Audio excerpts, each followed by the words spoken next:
Afternoon, everybody. What's that? Bob, I always have important information to share with you. Today will be no different. I did want to begin with a couple of operational updates in the counter-ISIL campaign before I turn to your questions. First, in Syria. Syrian opposition forces supported by coalition air power and the Turkish military are now in control of Jarablus on the Turkey-Syria border.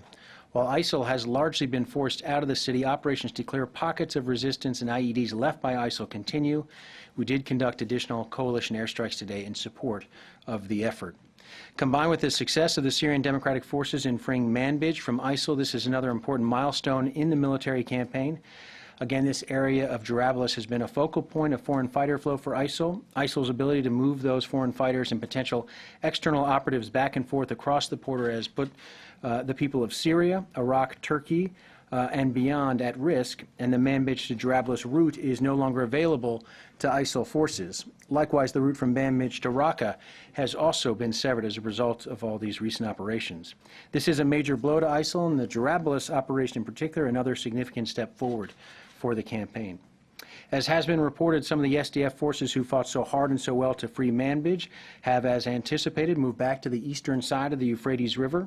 Some SDF elements remain to secure Manbij against potential reinfiltration by ISIL forces and to conduct the difficult, dangerous task of removing IEDs from the city. This movement has long been part of our plan to focus available partnered forces on the next major objective, Raqqa, the so-called capital of the self-described ISIL caliphate. It's important to remember what the SDF has accomplished. Over the last 2 years, the SDF has liberated approximately 28,000 square kilometers of Syrian territory from ISIL's grip. Manbij was a costly fight for the SDF, but a deeply important one for the SDF and the counter-ISIL coalition. This operation demonstrates the importance and the viability of a strategy built on working with and through capable, motivated local forces as the best way to deal ISIL a lasting defeat. Shifting to the situation in Iraq right now, Iraqi security forces have made gains in their efforts to retake the city of Khiara, south of Mosul. Just as Manbij and Jarablus are steps on the road to Raqqa, Khiara is an important objective on the way to the eventual liberation of Mosul in Iraq. As you know, Kurdish Peshmerga forces are also involved in the effort to envelop Mosul. They also have made key advances in recent days. In Libya, switching there quickly, forces supporting the government of national accord continue to take the fight to ISIL with the help of U.S. air power, and they continue to make progress in liberating the city from ISIL's control. As you know, Prime Minister Siraj met with our AFRICOM commander, General Waldhauser. That happened yesterday, and the meeting provided General Waldhauser an opportunity both to provide the Prime Minister an update on U.S. support for the counter-ISIL fight in Libya, also a chance to discuss a common path forward for Libyan stability and security, and we look forward to continuing those discussions with the Prime Minister and the Government of National Accord. We remain clear-eyed in our understanding that there is still much work to do in defeating ISIL. The job will not be done quickly, easily, or without cost, but there is no question that on every front today, ISIL is under increasing pressure from a global coalition dedicated to its defeat. The United States will continue to work alongside a range of partners and allies in the fight to defeat ISIL in Syria, Iraq, Libya, and wherever else it may be found. Now, briefly, I know you did hear earlier from General Cleveland, but I wanted to address the terror attack yesterday in Kabul. I just wanted to add that the United States, of course, strongly condemns this attack in which terrorists targeted a university dedicated to helping Afghans prepare themselves and their nation for a brighter future. On behalf of the Secretary and everyone in the Department of Defense, I offer our condolences to the families of the victims killed in this attack as well as the wounded. Also, I'd like to thank the Afghan security forces, including American University Security, Afghan police and military units who responded decisively to this incident, prevented an even greater tragedy, and they saved lives as a result of their actions yesterday. With that, I'd be happy to take your questions. Bob. Having mentioned that the SDF forces have moved back to the eastern side of the Euphrates, are Turkish ground forces then, are they leaving or are they still flowing into the country? And also, could you give a little more detail about today's U.S. airstrikes in support of that operation in Jarablus? I'll leave it to the Turks to describe their next military moves, but I meant currently.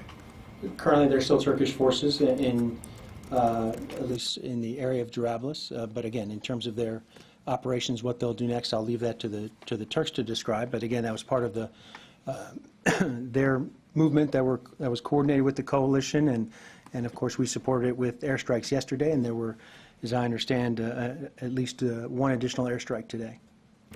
Could you say, you having kind of spun out the scenario there of having reached objectives in Manbij and Jarablus, and you mentioned Raqqa, should we then see the operation against Raqqa as being imminent?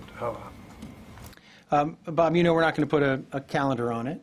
We are working closely with local forces, both in Syria and also, of course, with the government of Iraq and the Iraqi security forces in Iraq, and we are moving at their timetable. But obviously this is something we want to accelerate. The Secretary has made clear he'd like to do this as quickly as possible. And as you can see, in Syria and Iraq, we have gained momentum in recent days, and we'd like to build on that momentum.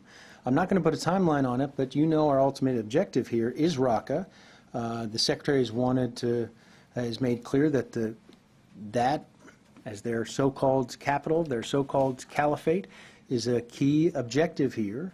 And will be a difficult objective, and we'd like to make a move on that as quickly as possible, but we're going to move at the appropriate pace and coordination with those local forces that we're working with.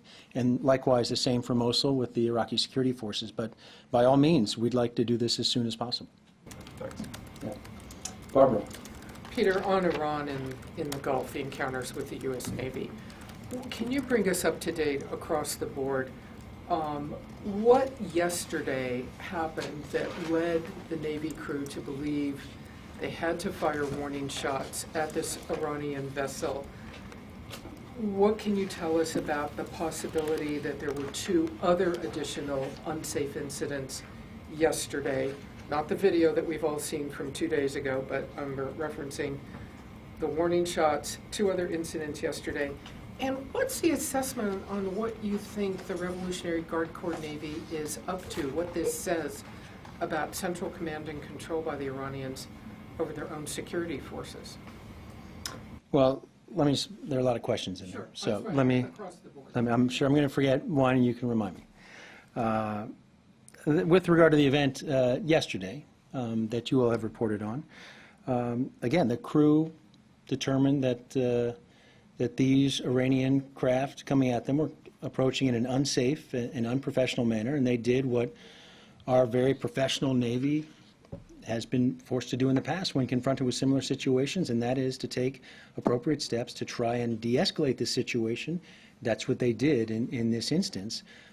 They deemed these craft approaching them as unsafe and unprofessional, and they responded accordingly. And that ended this particular situation yesterday. And again, our ships were in international waters. Our sailors were conducting themselves professionally as they are trained to do, and we did not see the same from the Iranian boats on the other side.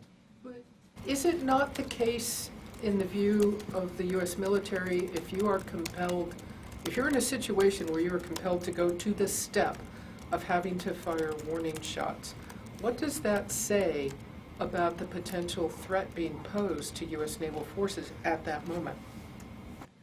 Well, again, there's a series of steps that our crews are prepared to take to handle these situations. They are well trained, Barbara, as you know. And the fact that they did have to reach that step, and you're referring specifically to the incident involving the NHTSA here? No, I'm referring to yesterday. Okay. The NHTSA being, I'm sorry, just to clarify, I'm not talking about the NHTSA from 2 days ago. I'm talking about the USS Tempest and USS Squall in the Northern Gulf yesterday. Okay. So this, first of all,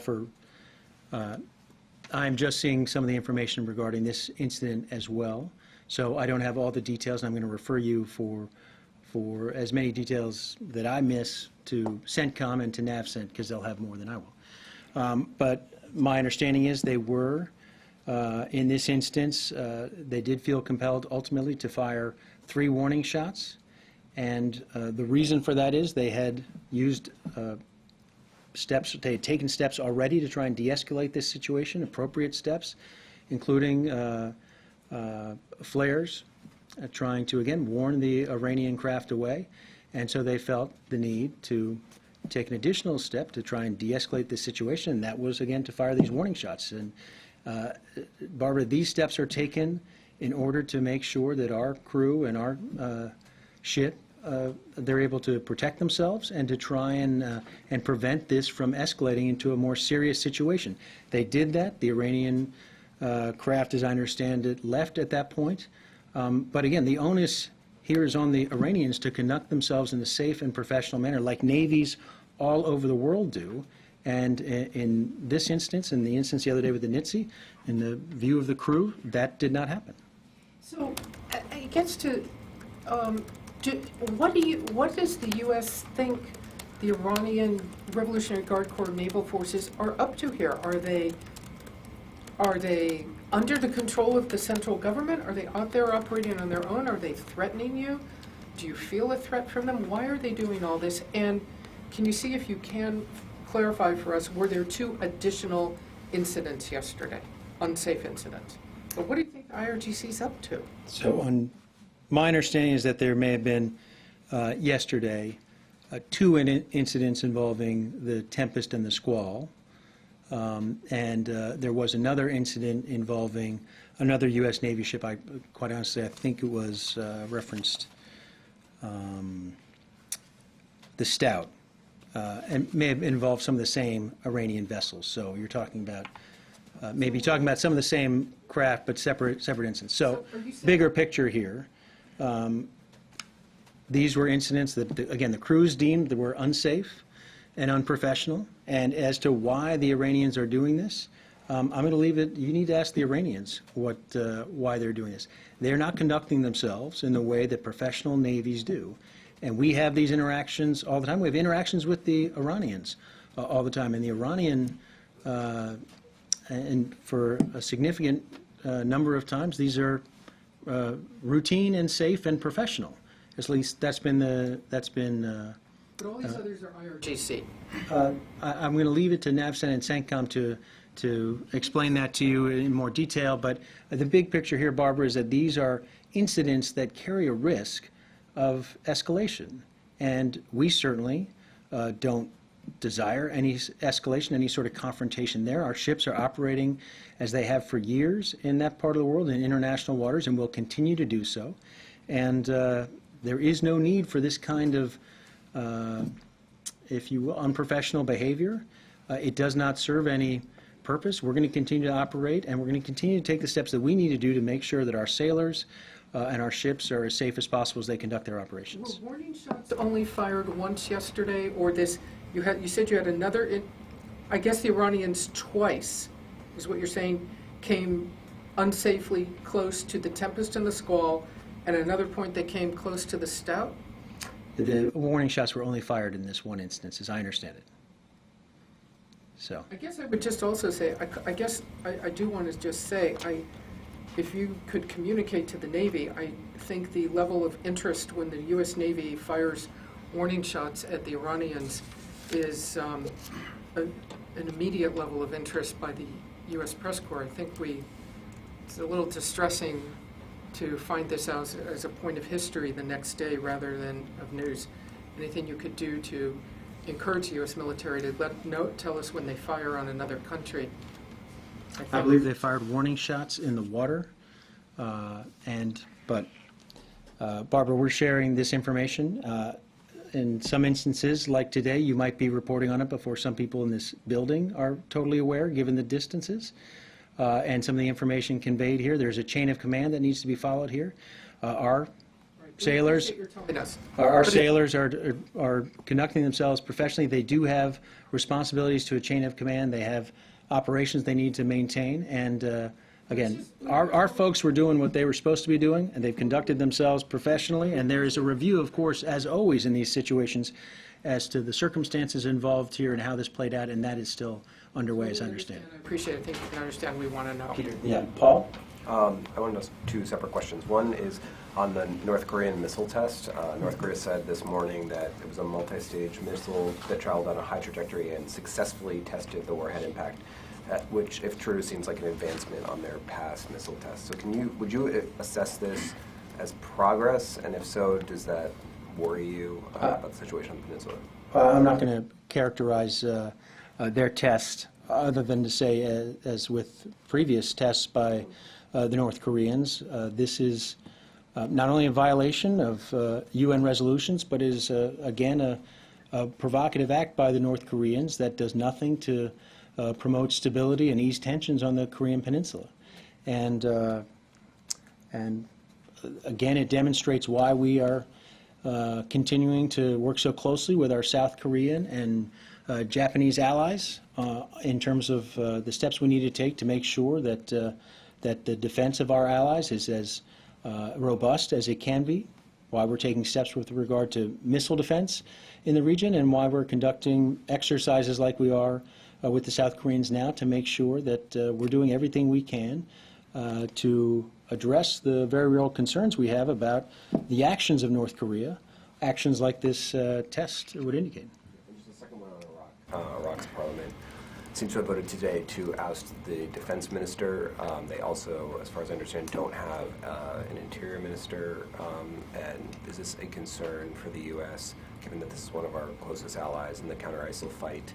Are you worried that there's a positive leadership there, that there's political instability? Is this already affecting our efforts there at all? I'll leave domestic Iraqi politics to the Iraqi government. The one thing I will say is that we have an excellent working relationship with the Iraqi Ministry of Defense and with the Iraqi military, and certainly that continues on a daily basis right now in the campaign against ISIL, and we have every confidence that that will continue. Yes, Carla. Going back to Syria and Jarablus, have you heard from either your Turkish allies or from your Kurdish allies about attacks from Turkey on the Kurds or vice versa? We are in, obviously, close communications with all of our partners on the ground involved in the ISIL fight, including Turkey and our partners in Syria. And this effort so far has been focused on ISIL. It was a bad day for ISIL yesterday in Jarablus. It was another bad day for them today. And that's thanks in part to the many partners who are in our coalition right now. And so we remain focused on ISIL, and we believe all of our partners are as well. You're not aware of any attacks between the two? I'm aware that our coalition, including the folks you mentioned, remain focused on ISIL, and that's produced progress in the last 24 to 48 hours. And just to follow up on Bob's, you said there was at least one airstrike today, U.S. airstrike. Can That's you tell right. us what was hit? And also, just as a housekeeping, none of the strikes from yesterday were on the CENTCOM strike list today. Is there a reason for that? I don't believe that's... I'll check that. That's not my understanding. They may not have been referenced Jarablus specifically. It may be in the region. Manbij is close, for example. So I'll check on that. But my understanding is that the airstrikes that took place were captured on the normal OIR CJ TF release that you all get. So. The strike today hit. I don't have the exact information, but I understand it was, again, in the vicinity of Jarablus, and it was, again, focused on a specific ISIL target. Lucas. Peter, the Iranian defense minister said today that this type of harassment by Iranian vessels against the U.S. Navy will continue. Do you have a message to him or his spokesman today? I'm not aware of those comments, but I guess my response to that would be we certainly hope it doesn't continue, because it serves no purpose other than to raise tensions in an important part of the world, and tensions that we don't seek to have escalated. We are conducting ourselves, again, as we always have, as the Navy does around the world, in a safe and professional manner, and our sailors will continue to do that, and they will continue to take the steps they need to protect themselves, their ships, and our interests in the region. And just shifting topics to Guantanamo Bay, can we expect more detainee transfers in the near future? I don't have any additional transfers to read out from here. But as you know, the Secretary continues to take the steps that he feels are necessary to take to responsibly close the detention facility at Guantanamo Bay, and that includes continuing to try and work with Congress in terms of closing the facility, and also, as appropriate, continuing to review the cases of individuals who have been deemed eligible for transfer through the interagency process. And if there are additional people who meet the interagency process and have been approved for transfer, then of course the Secretary will give consideration to those individual cases on a case-by-case basis. Isn't the Pentagon carrying out an unlawful order in closing the base when Congress has stipulated in law that you cannot close Guantanamo Bay right now? We are doing what is appropriate, and that is to engage with members of Congress who absolutely have a say in the future of the detention facility at Guantanamo Bay, rightly so. As you know, Lucas, there are members of Congress who feel very strongly about the need to close the facility. There are others who have a different view, and the Secretary, again, remains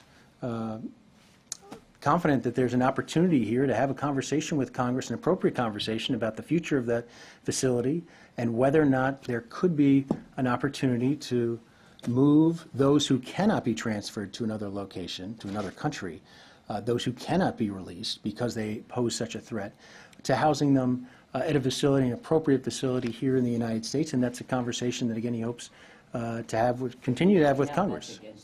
You cannot move those detainees anywhere in the United States or spend any money to do that. Which is why we're engaged with Congress, absolutely, to try and address the concerns that they have. Finally, does the Secretary support denying justice to the 9/11 families to transfer 9/11 detainees outside of U.S. custody? The Secretary believes in the appropriate handling of all those cases. Any detainee who's at Guantanamo now, and there's a legal process that's been followed in each and every one of those cases, and the Secretary supports the legal process in these cases. You cannot rule out the potential that some 9/11 conspirators could be transferred outside of Guantanamo to a third country. I'm not going to even respond to that question because you're talking about a hypothetical that the individual cases at Guantanamo get reviewed as appropriate, and there's nothing along the lines of what you've talked about that I can comment on this time because I'm not aware of any suggestion that that's happening. Phil. Just a quick question, just a clarification on Manbij. You said that some SDF forces would remain there, but I understand that the request from Turkey is that all YPG go to the other side of the Euphrates. So is that the U.S. position as well, that there should not be any YPG in Manbij as of next week, or is the U.S. position that some can stay as part of the SDF? So there again, Phil, we have every reason to believe that the SDF will honor the commitments that it made. This is an active war zone. This is a complicated situation in which there are still pockets of ISIL resistance, and I think it's appropriate for local forces to be able to conduct the operations necessary to address the ISIL threat that remains. Manbij is not done, as you know, but we have no indication at this point that the SDF will do anything other than the commitments that they've made. What are those commitments? But I'm sorry, so will the YPGs remain in Manbij?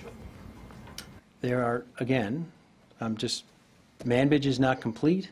There are forces that are still taking out pockets of resistance. There's been a movement as appropriate back east of the Euphrates, and we have every reason to believe that that will continue. Yes, Jenny. Thank you, Peter.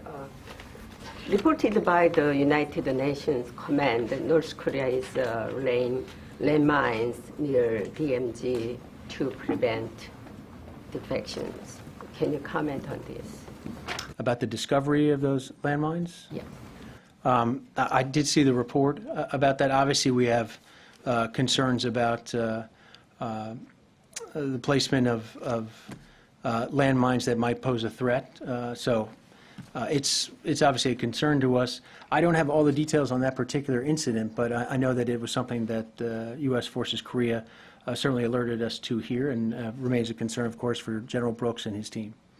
Also, another one, North Korean, as you know, that the North Korean SLBM test, they already had last April, and then also 2 days ago. This is the really seriously concerned about between U.S. and South Korea. Why does the United States did not any preparing their SLBM test. Do you have any information for before they testing? Jay, I'm not going to discuss intelligence matters from this podium. You can be sure, and certainly our South Korean colleagues, we remain in close contact with South Korea, with our allies in the region about potential threats that are present and the steps that need to be taken to protect against those threats, and we'll continue to do so. The future, if a threat again, what you want to do? We so depend on the United States for nuclear umbrella and security protections. That's what allies do. They work closely with each other, and they coordinate their activities. They engage in military exercises, as we're doing right now with South Korea. We are working, of course, on the development of the THAAD system. We are taking additional steps with regard to missile defense in the region. All of these steps are intended to protect our interests and, of course, the interests of our allies in that part of the world. And we'll continue to take the appropriate steps having to deal with the provocations and the actions of North Korea, consistent with what we just saw with this latest test. Yes, Corey. Just a clarification on the Iran incidents. Which of the U.S. ships fired the warning shots?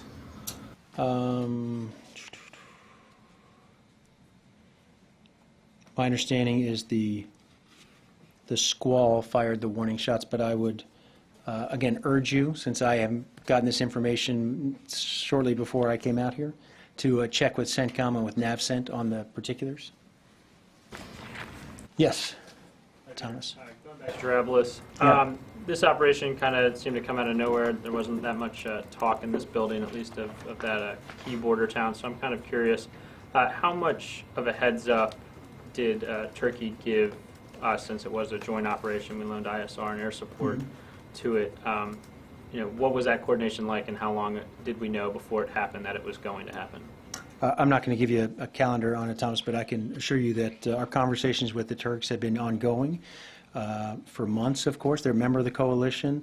The issue of the border area has been a topic of our discussions for some time, and this was closely coordinated and something that, again, we supported through the coalition, and something that we think could make a difference in the fight against ISIL. And now that it's happened, again, the goal here was to try and solidify and address what's been a real concern, and that's foreign fighter flows in this particular border crossing. And now there's been a positive step taken. We think that's a good thing. Well, I mean, obviously they're trying to drive a wedge between the Afrin Kurds and the Kurds advancing out of Manbij. I mean, was that part of your guys' conversation as well? We've been talking with the Turks for some time. We understand those concerns. We understand the concerns of many of our partners and players. It's a complicated situation. We've done what we can as obviously a key member of the coalition to try and address those concerns and make sure that everyone stays focused on the same goal and the same common enemy we all share, and that's ISIL. And that's what we think was the end product of this effort over the last 24, 48 hours. Just going back to Osaka, that kind of got drowned out with the Drablus. Has there been any further air-to-air incidents between us and Syrian Air Force or Russian Air Force? I'm not aware of any. So. Yes? Staying on Drablus, as you mentioned, it's a complicated situation. How difficult is it for U.S. forces to maintain this positive relationship with our allies in the region when there's tension between the Kurds and the Turks? But the Turks and the Kurds and the U.S. forces all have one common enemy, ISIL. Well, that's what makes it easier. We all share this enemy. We all believe it's important to make progress as quickly as possible against ISIL and to accelerate the defeat of ISIL, because ISIL poses a threat to all of us. And so that one common factor is significant here, and was the reason that everyone was supportive of this action taking place in this way and at this time. And so, again, it's a complicated situation. There are going to be concerns that need to be addressed, and we're doing our part to try and address them and try and keep everyone focused, as I said, on the common enemy that we all share, and that's ISIL.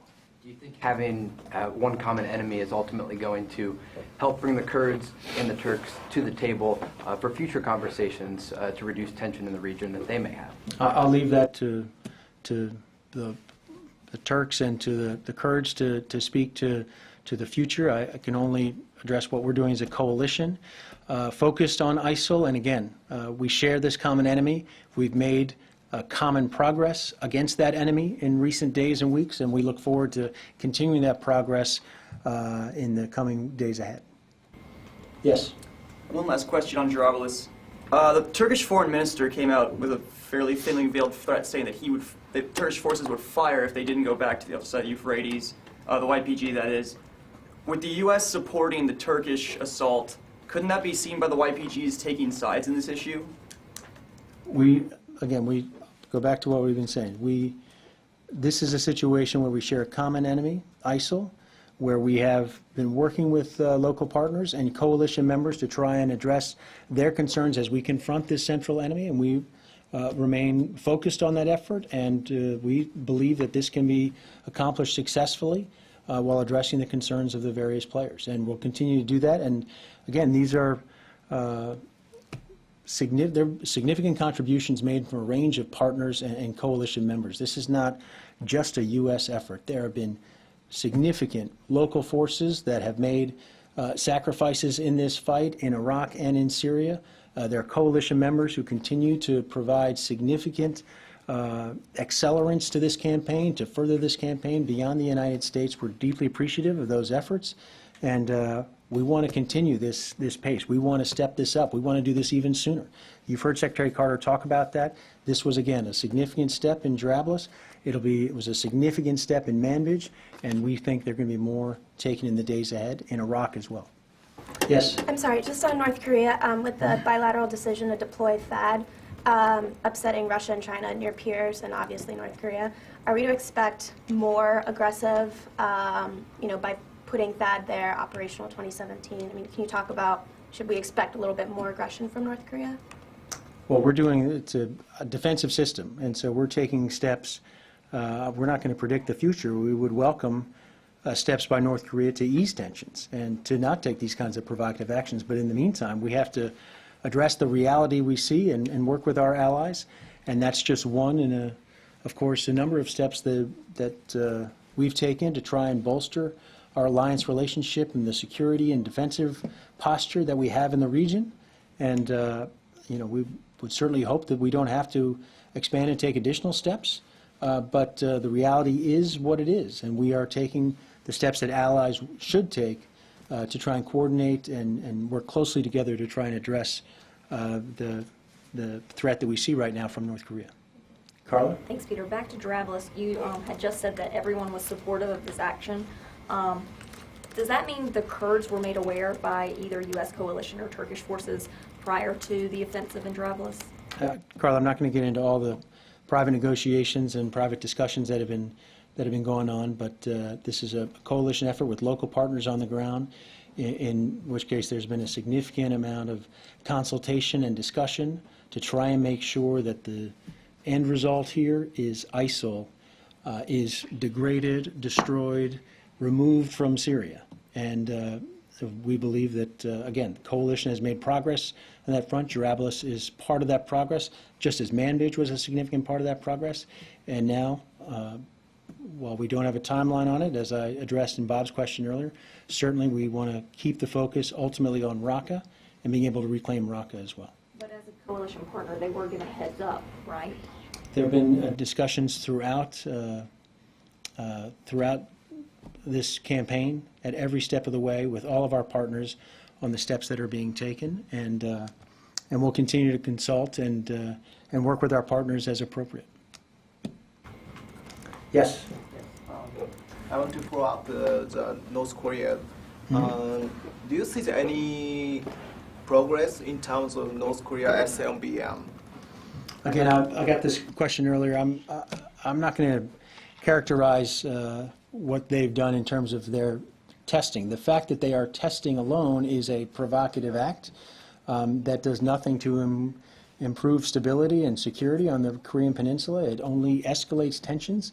What I know is that regardless of how you view the test, it is a violation of UN Security Council resolutions, and we condemn this action. Again, it does nothing to enhance any effort to try and ease tensions on the Korean Peninsula. And so we're going to, as I mentioned before, continue to take the steps we need to with our South Korean allies, our Japanese allies, others in the region who share the same concern we have about what North Korea is doing. Lucas, you're back. Thank you. Why does the U.S. military defend the Kurds but not the other Syrian people? We are fighting right now, as you know, ISIL in Syria. But that does not mean we aren't concerned about what's happening in Syria. This is a civil war that is a humanitarian catastrophe brought on by the Syrian regime, aided and abetted by allies like Russia and Iran. And we have obviously significant concern about what's happening in Syria overall. But our fight and the national security threat right now that is most direct to the United States is ISIL. And we'll continue to wage this campaign that I might add, Lucas, as I've said, we've gained momentum in that campaign. We continue to take steps like we have in the last 24 to 48 hours to deal with what we see as the most direct threat right now in the United States. I can rephrase that, Peter. Why does the U.S. military protect the Kurds against the Assad regime in northeast Syria, but not the rest of the Syrian people against the Assad regime? Lucas, we are carrying out our campaign with our local partners against ISIL. We have a diplomatic effort, a significant diplomatic effort that is underway even today, even at this hour, being led by my colleagues in the State Department to try and address the situation in Syria, to do everything we can to keep the Syrian people, ease the suffering of the Syrian people. This is a responsibility for the Assad regime and for players like Russia that have significant leverage over the Assad regime to get them to ultimately resolve what we believe cannot be resolved militarily, and that's a diplomatic solution to the situation in Syria. Is Russia and Iran, is that what's preventing the United States against taking any kind of military action against the Assad regime? Lucas, again, this is a situation where we're trying to address the Syrian civil war from a diplomatic standpoint. We are fighting a military campaign against ISIL, and we're going to continue that campaign even at the same time that, again, our State Department colleagues try and resolve, and our other players, other allies in the region try and resolve what's happening in the Syrian civil war. It is a catastrophe, it's a disaster, a human suffering that we see every single day. We absolutely are concerned with that and worried about that and want to do what we can. Getting rid of ISIL is one way to try and address what's going on in Syria and the violence we're seeing. And the barbarity of what ISIL is carrying out is the reason we are carrying out this military campaign. Just one point of clarification on Guantanamo. Did you say the Secretary can rule out transferring any of the 9/11 conspirators outside of U.S. custody to another country? Lucas, I'm not going to refer to any individual case right here. The Secretary's responsibilities are clear. He has indicated, again, he has a responsibility to look at individuals who have been deemed eligible for review. He is the ultimate arbiter of those individual cases that have been vetted by the interagency, and he will continue to carry out those responsibilities as required by law. It isn't the only way, really, at this point to shut down Guantanamo, to transfer all the detainees from the facility? Secretary Carter's made clear there are some detainees who he believes cannot be released. Absolutely. But he also believes that it can be done safely and perhaps more economically to house those detainees in a facility here in the United States. He also thinks that that might, again, remove a propaganda tool that's been used by terror groups around the world. And so he believes that's why this is in the nation's interest. But he wants it to be done responsibly. He wants to do it collaboratively with Congress. And so that's why he's approached this in the way he has. But he absolutely believes that there are some detainees at Guantanamo who absolutely should not be released, and he has no plans to release them. Thank you. Thank you, everyone. Sorry, Lori's in the back. Bob, sit back down. Lori has a question. Oh, Lori. Please, Sure. sorry, thank you. Thanks, folks. Peter, I'm wondering if you can give us an update on the U.S. military's role in the Saudi-led campaign in Yemen. There have been reports that some folks were pulled out, and I'm just wondering if you could bring us up to speed on where that stands. Yeah. Lori, I can tell you that, as you know, that the campaign that the coalition led by Saudi Arabia, we did provide and have provided some technical advice. We've provided logistical support for that campaign. Some of that continues, but it is we have modified some of our support for that campaign just as there was a cessation of hostilities for a period of time, and I think our efforts, I think Secretary Kerry spoke to this today. He visited in Saudi Arabia, talked about the effort to try and address the conflict in Yemen specifically, and the steps that should be taken, that we believe can be taken to try and ease the conflict there. So the United States still provides some military support for the campaign, but it has been modified somewhat, in part reflecting the conditions on the ground. So, does the U.S. also have train and advise teams on the ground in Yemen? Bob, as you know, we have had a small group of individuals in the past there working in terms of our CT effort in Yemen, and I'm not going to characterize right now our presence in Yemen, but we have had a small group, as you know, a fusion cell in the past, and but I'm not going to, I can't at this point definitively tell you exactly what they are for a variety of operational security reasons. So, okay. All right, thanks everybody.